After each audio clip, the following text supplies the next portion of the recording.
Hey guys, Brad and Ali here once again.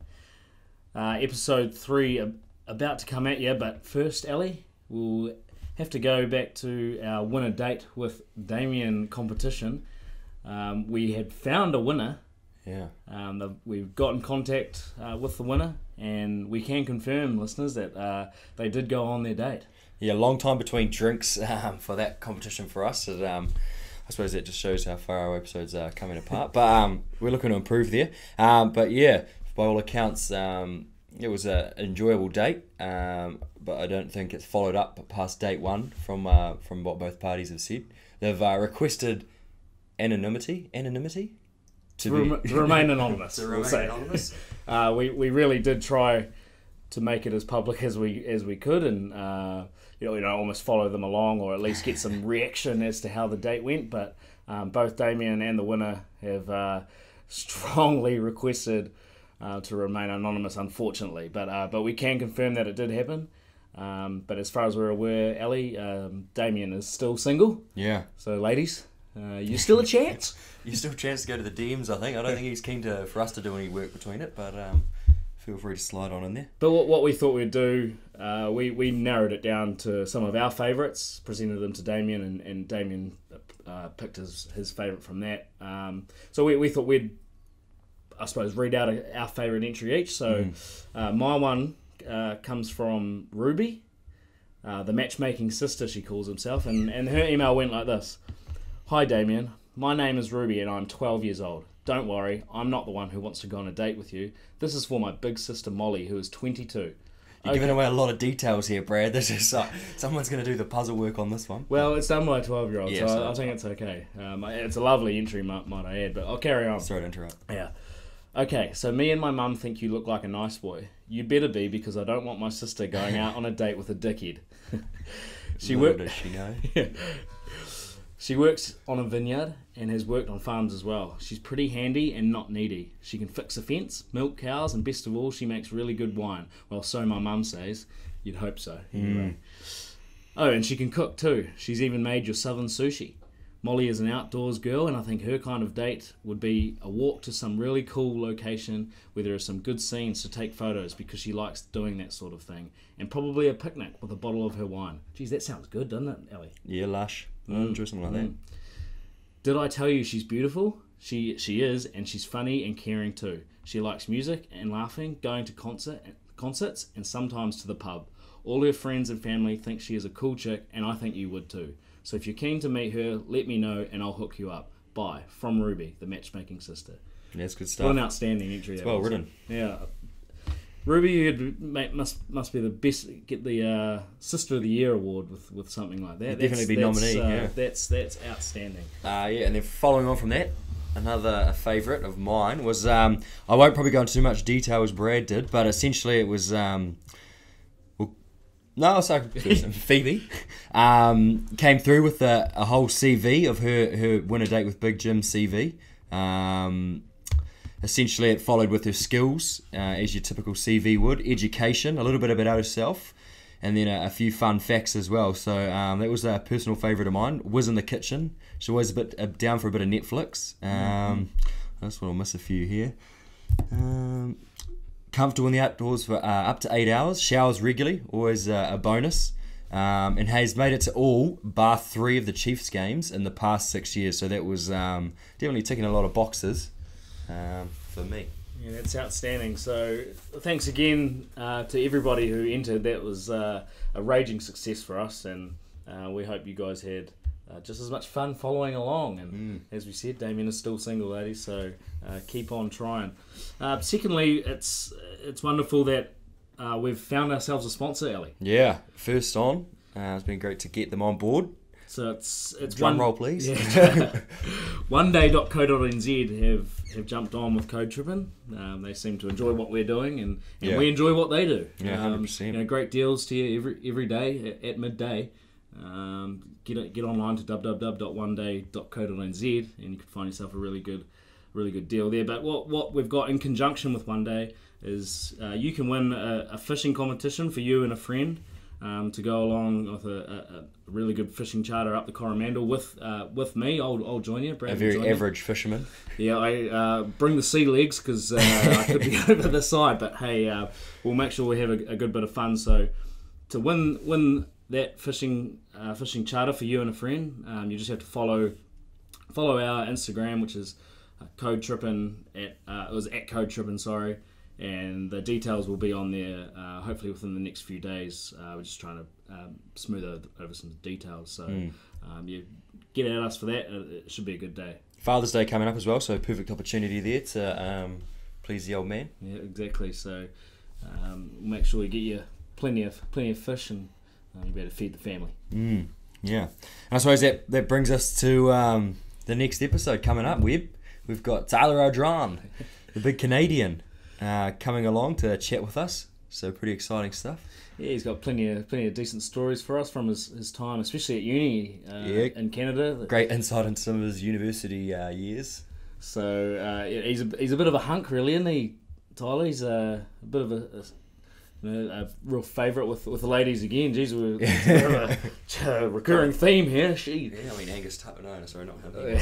He wasn't a favourite with the ladies. No, Sam Kane was though, to be fair. But look, a really fun episode to record. We were over in Durban in South Africa, and got a bit of an insight into how things roll over there, and I suppose Tyler's journey to going from Canada to the English Premiership, or sorry, the Pro 14. Yeah, and a little bit of his thoughts on the how the USA rugby is shaking up, just to get a little bit of code chat in there, but not too much. Yeah, that's probably the only code chat we had to be the only rugby chat we had. So yeah, tune in. Should be bloody good. And to bring us in, just a bit of Sunshine Samba. How good.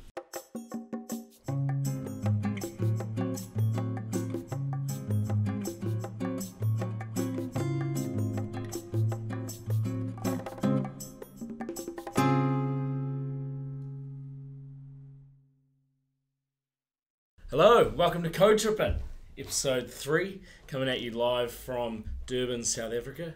And as always, my esteemed co-host, Michael Allardyce. You flatter me, Brad. I don't know if I'd put esteemed in there, but I'm happy to be here, and good to be back here with another episode.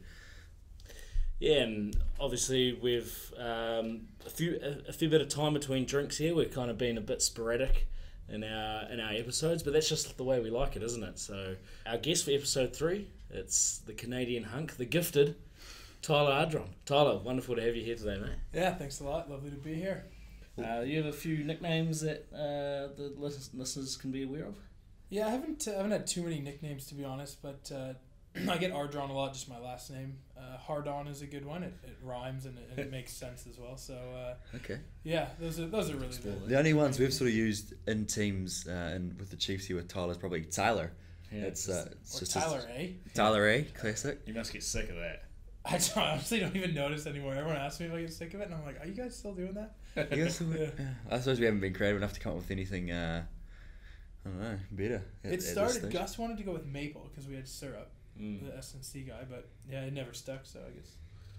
Yeah, Gus is pretty lame at coming up with nicknames. Well, as you can see, he probably came up with Tyler A. Yeah, I think to be honest. He's the one who runs with it the most.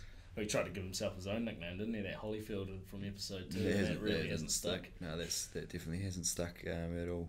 We obviously mock like the Canadian accent, I suppose, in a way. Your best Kiwi accent. Have you picked up anything you reckon you could run a Kiwi accent back at us? Oh, yeah, it's a pretty tough accent to get, but we'll give it a go. Well, give us a sentence you're going to say like in your normal accent, and then give us a Kiwi. Yeah, that'd be good. All right, well, what's a real hard-out Kiwi phrase that we could say? Like, hey, bro, can you come and get some chips? Is it something like that? I don't know. Steak and cheese pie, is that it? That's the fish and chips. Hey, bro, I'd love to get some fish and chips in my jandals. Is that your Canadian accent? No, that's like a real Kiwi accent. Like, hey, bro, love to get some fish and chips in my jandals. Hey, bro, cuzzy, bro. Hey, bro, I'd love to get some fish and chips in the jandals. What was the jandals? Was it Irish? See, I can get the Welsh accent because I live there. Yeah. I said, but the Kiwi accent. Like, I mean, if I have a few drinks, I get it's a lot better. Everything gets better with drinks. What do you say? Yeah, no, it's Work in progress, Tough, then, obviously. It's a tough accent, yeah. So I suppose then, if you can't nail our accent, why are you here? Why are you in the Chiefs at the moment? Good question, because they pay me the most money, so I decided to... No, not Not at all. I was going to say, not at all. No, it's the opposite. I thought... I actually, the main reason that I kind of had the security to come, because a lot of guys go the opposite way and go over to Europe, but I was just finishing my degree, and I thought that having that bit of security, knowing that if I need to get a good job after rugby, that now I can go and do that. And then I thought, okay, so if I put money aside, what do I want to do with my life? What's the most fun and what's going to make me the happiest? Just got to pause you there. You said degree, just for the listeners, is that the qualified yoga instructor? Is that your degree? Or is No. So okay. I've done a finance and economics degree, and then I did the yoga teacher training. I did that on the side as well. So yeah, once I got that my university degree done, then I thought, like, this is going to make me the happiest. This is what I want to do. And I was lucky enough to know Dave Rennie and Neil Barnes a bit, and had some connections, and then ended up coming over to New Zealand. Clayton got a hold of me from Bay of Plenty, so up the Steamers, and got to live in the Mount for the beginning, and then now with the Chiefs. So it's a bit of a strange one, kind of going against the flow of usual, but no, it's pretty good. So for the listener, you were at the Ospreys previous and then moved to the Chiefs, yeah? Yeah, that's right. So I signed with the Ospreys in 2013, I guess. 2013 I moved there. So yeah, I played there for 4 seasons and now over here. And just to get, I suppose, the rugby side of things out of the podcast out of the way, major differences you found between Pro 14, is it there, and Super Rugby? Yeah, so over there you play in all kinds of competitions, but the Pro 14 is obviously the main one the Ospreys are involved in, and then the pinnacle it used to be called the Heineken Cup, and it's the European Rugby Championship now. So yeah, that I'd say the championship, the European Championship, is still probably the highlight rugby games to play, because you've got 2 full international rugby sides. You get teams like Toulon and Claremont and Leinster and Racing, like we had the last weekend. So those are some pretty physical, really highly contested games. The style of rugby is still a bit more conservative, so a lot more box kicking and not quite as fun, and I didn't get to run around as much.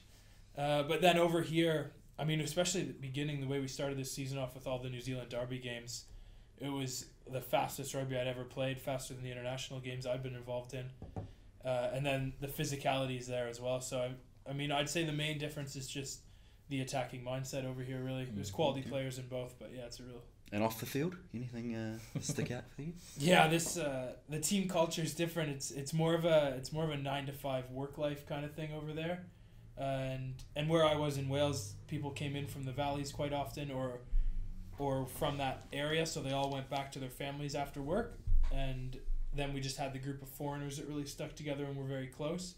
Whereas I found over here, you can't tell who's from Hamilton and who's from somewhere else, because everyone gets on so well, and we all hang out after training anyways. Well, actually, probably turns out in the Chiefs, there's only probably 1 or 2 guys from, like, born and bred Hamiltonians. Yeah, that's probably Super Rugby as a whole, to be fair. Yeah. Definitely helps, though, because you get people don't have their families to go back to, and you just get tighter. So yeah. Yeah, too right. Yeah, pretty sure it's just Luke Jacobson, isn't it? He might be the only Cambridge boy. Local boy. Yeah. I can't think off the top of my head anyone else. No, I think you'll be alright. We had a few fan questions come in, Tyler, and we don't talk much rugby on this podcast, so it's a lot of shit talking, to tell you the truth. But we'll get that one. We'll get it out of the road now, so we can move on to a few more fun things. But his question's quite a good one, to be fair. It's we've seen USA rugby, particularly the Sevens, improve leaps and bounds over the recent years. Is Canadian rugby getting left behind, and what needs to happen to improve it? Well, just money is the main thing, and that's the problem with Canadian rugby, is that we've got a lot of guys that are teachers and training to be doctors or in school full time, and if you brought them into our environment, they'd be way better teachers and doctors and students than we are. Yeah. But if you want rugby, then we play rugby full time, and we're going to be better at rugby. And it's harsh to say that, because we've got to compete against them, and we play at the same level internationally. But that's just the reality. And as long as we don't have 40 plus full time professional rugby players in Canada, we're going to really struggle. I think where you see the Sevens all the time in the US have really pushed the money into it. They train full time, and they really put a lot of emphasis on it now, and they're starting to get the best athletes to play. So I think that the USA Sevens, they're definitely taking a leap up, but the Canadian Sevens are following quite closely. We had that Singapore win last year, the first ever time we won a tournament, and I mean we're managing to get into the top 8 a lot of weekends now. The 15s is obviously the struggle, because that's where you need the full-time professional players, but I think we play the US this summer in June, so it's gonna be a tough one for us, but we should see where we stand. Because you see in the States they're bringing out that Major League Rugby. Could Canada get a team involved in that somehow, do you think? Yeah, so hypothetically, from what I understand, it's the only reason that we haven't got a team. We've got a full-time team, I suppose, or like a team ready to go. Yep. But just, I guess, like the legal issues of getting the pay and all the lawyers things signed just didn't happen in time for this year. But a team called the Ontario Arrows, which used to be the Ontario Blues, which is my provincial team from back home, they're ready to go. They've actually played and beat all the teams they've played against in the MLR so far, just in preseason games. So they're training, I think, 4 nights a week for 4 hours. They've got like the most full-time setup in the country, and they're ready to go. It's just, I think they got to wait for next season before they're allowed in. Oh, cool. And from what I understand, Vancouver, while they don't have a full-time setup, they're putting a team in as well. So No, on the up then. Vancouver's a great place. Yeah, a few good memories there for you, Aussie Brad. Oh, yeah.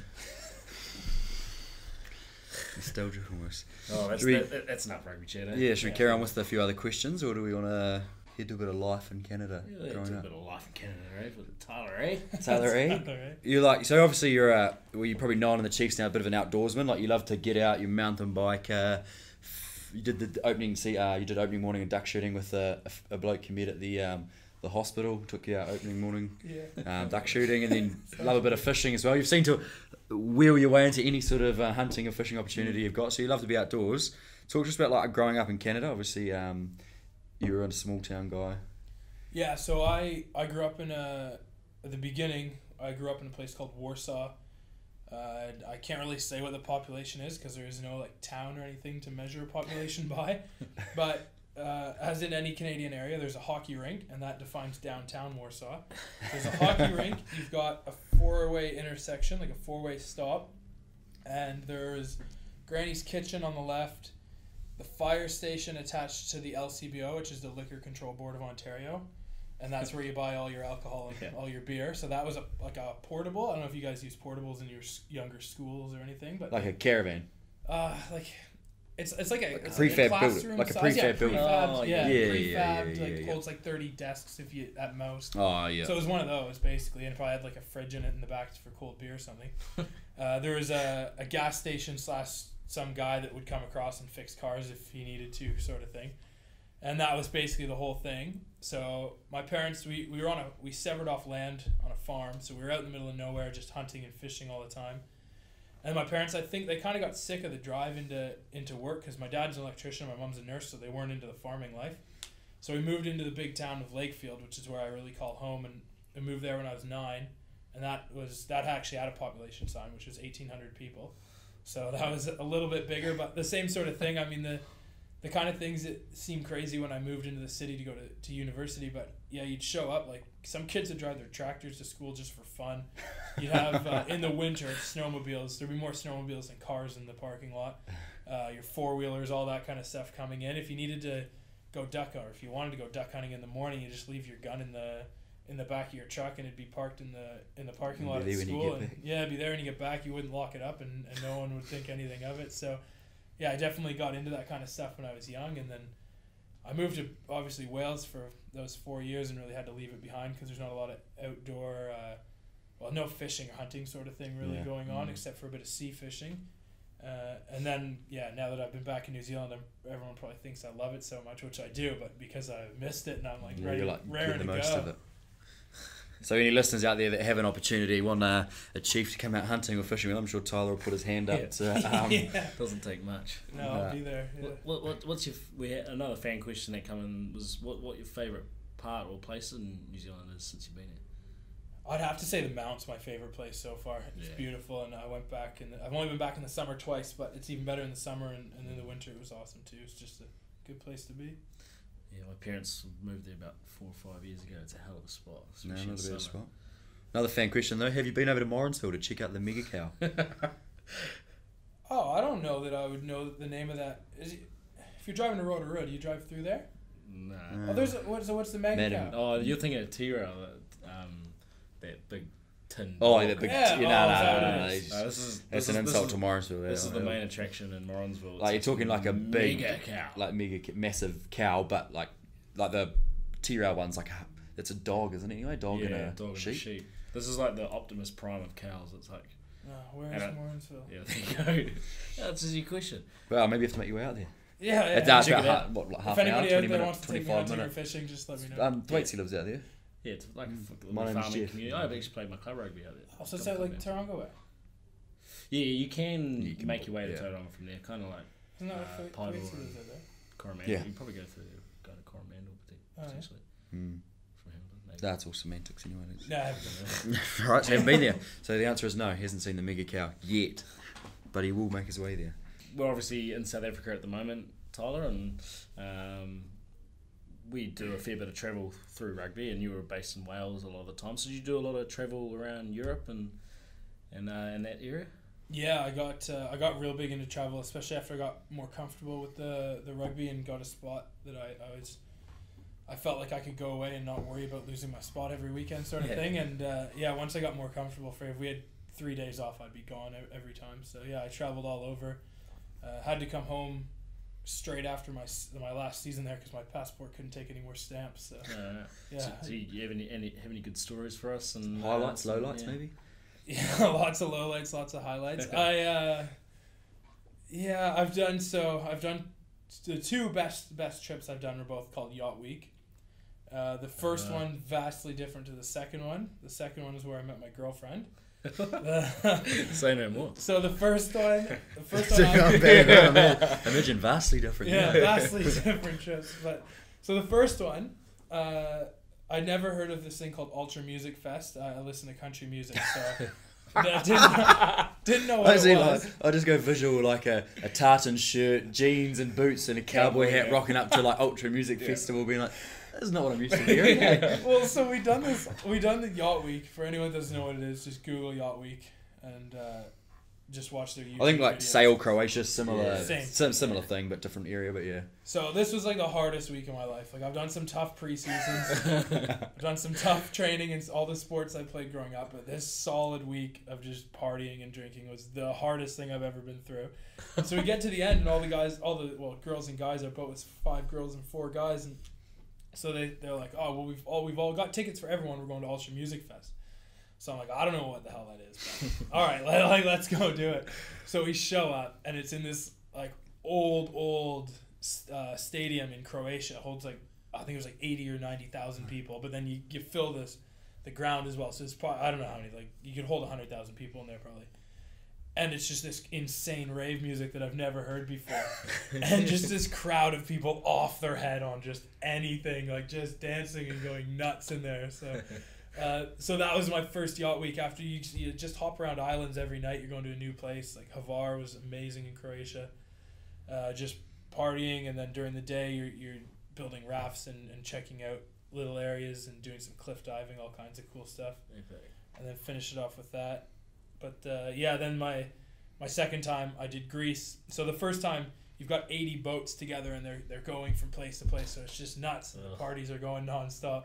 And then the next time it was 18 boats in Greece. It was a little more chilled out. I was getting a little older and couldn't quite handle Croatia. And that was a much different experience, but a lot of fun as well. And we checked out all the different islands and ate the Greek food and have some day parties kind of thing, but really a lot more tame and a lot more get to know people. And so I met my girlfriend there. So. Was it on this trip that you decided that you wanted to be a yoga instructor? And is there any It wasn't on the trip. I decided to do it because I'd already been doing the teacher training, but it was on the trip where I decided it was a really good idea to finish. And why was that? It's a pretty good selling point, isn't it? I mean, I just had my best mate really spreading the word. Like, I don't know if you guys know, but he's a yoga teacher. So, like, day 2, all these girls are like, well, would you run a yoga class? And I'm like, I pull my arm out right now. Is that how you met your girlfriend at a yoga class? I didn't actually know. I met her the first day, but obviously it took some time to get to know each other after. But yeah, we no, she didn't join any of the yoga. No, fair enough. And how are you finding South Africa? First visit here though? Yeah, first time to South Africa. It's a pretty eye-opening experience. I think I've got a lot of friends playing in Europe and at the Ospreys and stuff. So many friends from South Africa come over, and they always try to talk about the contrast lifestyles and things, and you don't really know exactly what it's going to be like until you get here. But obviously, it's like beautiful, geographically really nice place. The weather's great most of the time. We've had a bit of rain this week. Yeah, some tough things going on and a bit of a tough history, but yeah, I can see why a lot of them love it, and I can also see why some of them like to stay over. So. We've on tour we've been running some facial hair growth. Yeah. So for those might need watching to on zoom the camera in to catch it. Probably Webby's. Mine and Tyler's probably stands out too easy, but Webby's more. For those of you watching on YouTube, you might be able to see a smidgen of ginger in amongst my handlebar moustache right now. But Tyler, you're running a fair bit of growth on your slug there. What was any sort of I guess inspiration behind growing the slug? It's kind of Freddie Mercury-esque, I would almost say. Yeah, Freddie Mercury. I just love having a mustache, to be honest. Every time I shave, it's the last thing I take off, so I shave everything, and I'm like, I should keep that. And then normally I get rid of it, but no, I'm just really happy to keep it. It's like a novelty thing, I reckon. Like, especially when... So for the listeners out there, we're as a team, we've sort of like a 5-week block we've put together. Everyone's sort of running a facial hair of some descript up to the person to come up with something inspirational, and then at the end of it we'll do a wee contest of judging off of who has the best facial hair. So if you're watching the game and you see everyone and you're sort of wondering what's going on, that's the answer to that one there.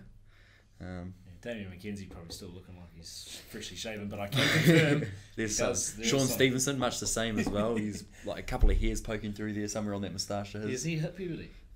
Can't say. Doesn't sound like Don't it. know. No. Still skinny as a raking. So an interesting fan question that we had, Tyler, very interesting, from a good friend of the show actually, Ant Needle, long time listener, first time asker. Yeah, from Short and Wide and the TAB now. He's really going up in the world. He asks if you could scatter the ashes of your foreskin, where would that special place be? Yeah, there's just one really special place that I'd have to scatter that, and that would be a place called the Rock Pile, which was my university house back in Hamilton, Ontario. They've not only is it still there and still being run by rugby players, but they now have an Instagram page. I believe it's called 63 South Oval, also known as the Rock Pile. So give them a follow. I might have to look that one up there and see what's going on at the Rock Pile. Yeah. They've posted. I had my prom picture.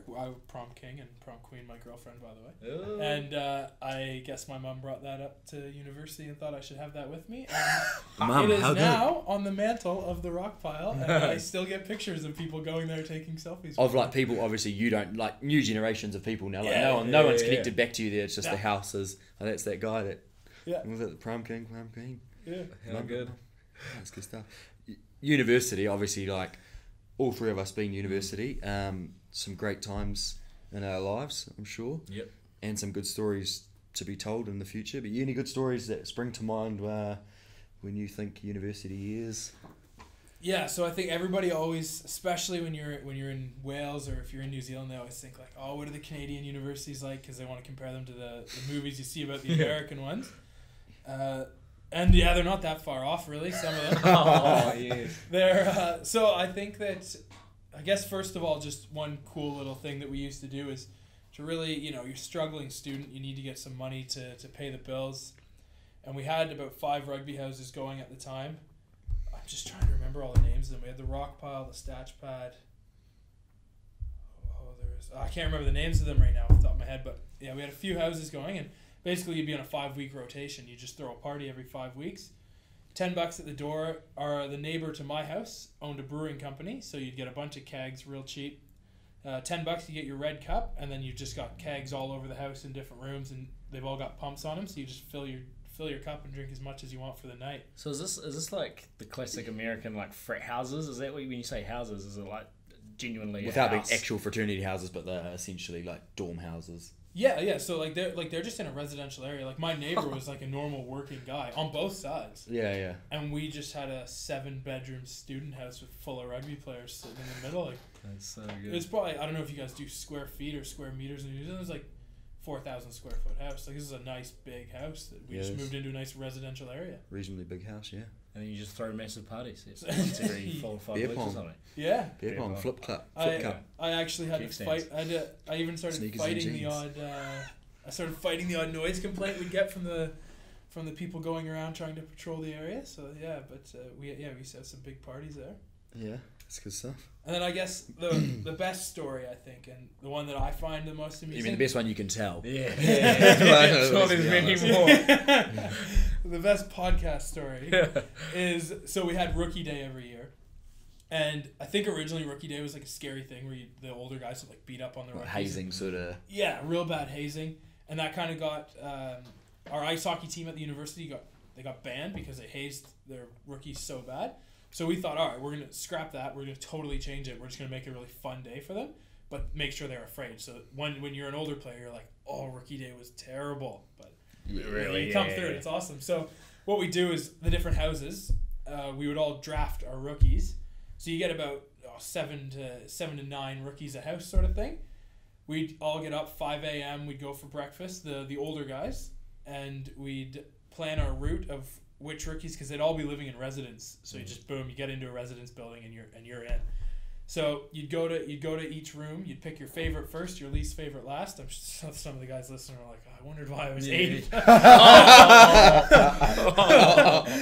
so you guys know shotgun a beer. Yeah. You crack the bottom and so you'd wake the guy up, and he'd always have a roommate. You've got at least one roommate in every dorm room. So you'd wake him and his roommate up. You'd try to get the roommate to do one as well, but you'd just be carrying a flat of beer around. It's about 6 a.m. now. Wake them up, boom, they got to do one, and they got to get dressed, and they're with you for the day. So then you go to the next one and the next one. So this was in my 3rd year. We'd done one. We went to the second.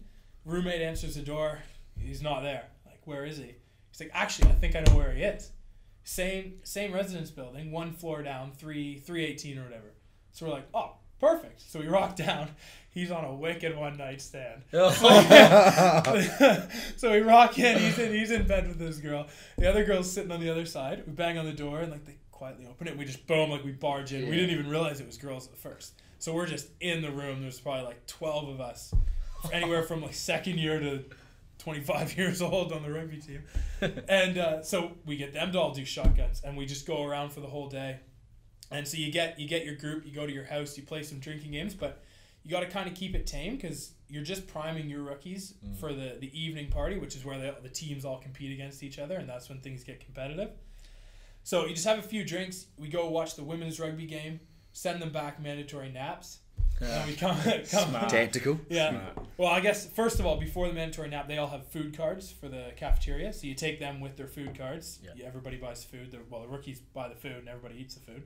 And then you send them for mandatory naps. Come back a couple hours later, wake them up, and bring them back. And then you just have your classic beer pong, your flip cup, slap cup, any of the drinking games. The keg stand is always a classic. It's pretty much named all them. And then you just throw one of the huge parties, and the main thing that the guys are scored on for points is how many girls they invite to the party that are paying members of the party. So that was the big one. So it's like pays your bills. It pays your bills. Everybody's happy. You need a good ratio at your parties. The guy that was on the one night stand, his girls showed up, and they had a really good party that night, I think. Yeah. I think they both, I don't know if either of them got back home that night, but I think they thoroughly enjoyed themselves. That's good stuff. Unreal stuff, even. So it's like a souped up flat party for put it into New Zealand terms, I guess. Yeah, I don't remember having anything like that, to be fair. We don't really do the rookie like that.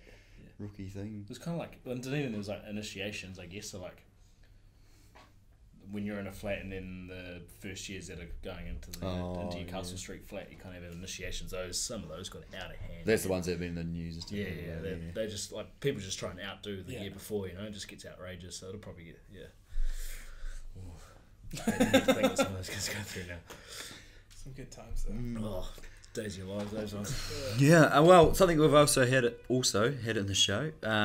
We've had the quickfire questions, but we'll probably just do the one quickfire. Yeah, we'll just go for the spoon, knife, fork. I don't know if you've picked up on those ones. So obviously, the knife is the one you're cutting. The fork is the one-nighter, and then the spoon's your long term. We've got Donald Trump, Kanye West, and your favourite Drake. Well, you got to spoon my boy Drake. He's a keeper from Toronto, from the 6. Who was that leaves you Kanye West and Trump. Well, and they're the same Trump. person these days, aren't they? They're supporting each other and loving each other. We heard you were a bit of a Trump supporter. That's why we put him in the mix here, because we knew. Very false. Yeah, I don't know. Well, I mean, like, you got to knife Trump because he's a disaster, but yeah, Kanye supporting him as well, and they're just buddied up these days. So. But one night with Kanye could be quite interesting. He's going to be loving himself for a lot of it. Like, I don't think you're going to see much of it. He's going to be taking it for himself. Yeah. True that. We had someone ask an interesting question. This must just be a Canadian thing because we didn't quite get it. If you could fill us in, and he asks, "How much are you missing Tim's?" Yeah, so Tim's is Tim Hortons, a coffee shop back in Canada that is on every street corner. And yeah, I guess you guys have seen that viral video going around right now where the lady's not too pleased with her customer service. And is that a Tim's? Is that the throwing of the shit? Yeah. So I guess, so you get your coffee, you can get your donuts, and if you don't like them, you shit on the floor and you toss it back. And you throw it at them. So yeah, which is impressive because Canada. What was that lady thinking? But she's for those probably listeners that probably messed up, haven't seen it. She walks into this cafe and has an argument with the store clerk or whatever, and then proceeds to take her pants off, take a dump, pick up the dump, and throw it straight at grab serviettes, wipe herself off, throw the serviettes, and then pull up her pants, storm out of the store, and she's done. It's outrageous. Like, how do you know you're coming in there with one in the chamber that's going to be throwing consistency? Like, how do you know it's not just mud on the wall? I know you just get it all over your fingers otherwise. But she obviously, must have been solid enough to get a decent throw. Yeah, she got a good throw, yeah. So, obviously, to answer the question, no, you're not really missing Tim Hortons, if that's what's going on at Tim Hortons at the moment, I suppose. No, not missing it myself. We had one of the boys comment, actually, Lockie Boucher. He wants to know what your favourite feature of yourself is, and he accompanied this with the eggplant emoji. I'm not sure what he's trying to insinuate there. Well, what he means, it wasn't a physical feature he was talking about. It's like something that I really enjoy doing. And after a hard day of training, I tend to be the longest in the shower. I like to really hang around and make things last in there. So that's probably what he was meaning. It's just he thinks it's funny that I'm always the longest. Yeah, you're by far the longest, I imagine. Yeah. Wow. Who would know? Bobby, obviously. Bobby was obviously astounded by it. He's usually the shortest in the shower. He's first in, first out. So. He's in and out, isn't he? Yeah. All right, Tyler, that probably wraps us up for another episode of Code Trippin. Thanks a lot for coming on today. Can I just say on behalf of Ali and I in particular, it's great having you in the team. It's good having someone from a different part of the world. Yeah, 100%. We've enjoyed having you along as well on the podcast, and thanks to our listeners out there sticking with us for what's been an undulating amount of time between pods. But make sure you get along to our Instagram at Code Trippin, and if you've got any feedback, slide into our DMs there or flick us an email on Brad. What's the email again? CodeTrippinPod at gmail.com. Yeah, we're also on Facebook as well, Code Trippin Pod. So get at us on that, and we love interacting with our fans. Yeah. It's great hearing your feedback. So thanks again, Tyler. Wish you all the best, mate. Yeah, thanks for having me. It's been good. Yeah, we'll make sure we get some of those R-rated stories after we've turned this bloody mic off. Let's get into those now. All right, see you guys next time. Cheers, everybody. See ya. See ya.